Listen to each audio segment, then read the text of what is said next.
Aussitôt informé des dégâts causés sur le pont Kitoko 1, dans la commune de la Lukuga, par les pluies qui se sont abattues ces derniers jours sur la ville de Kalemi, la réaction du gouverneur de la province du Tanganyika, Christian Kitunga Muteba, n'a pas tardé.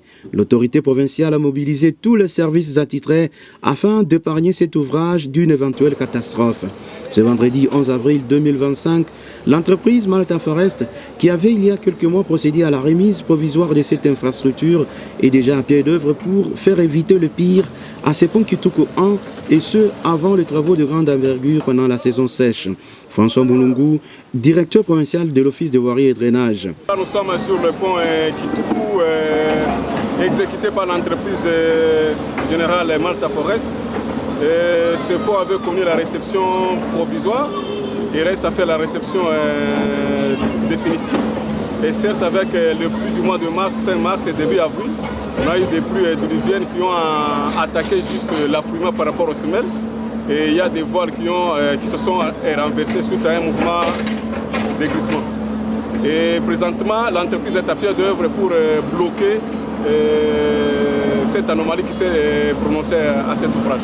Et raison pour laquelle vous voyez donc les engins en train de faire l'intervention par rapport à cet aspect des choses avant la fin de la saison des pluies pour qu'ils puissent y revenir avec le projet définitif.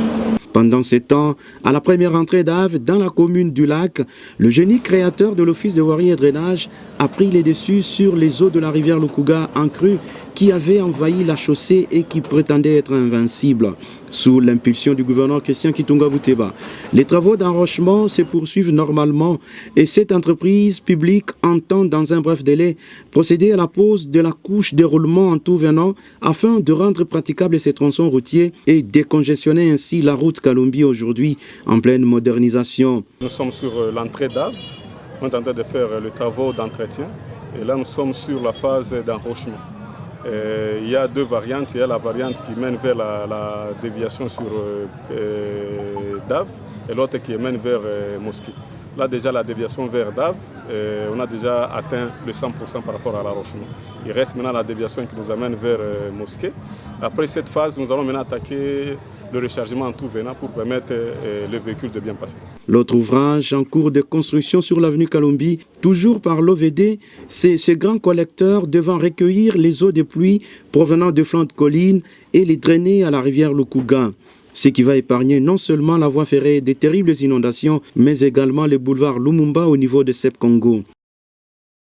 Le projet évolue normalement et ce projet est long de 407 mètres linéaires. Présentement, nous avons déjà 307 mètres linéaires finis. Là, nous sommes sur la phase d'entamer les derniers 100 mètres.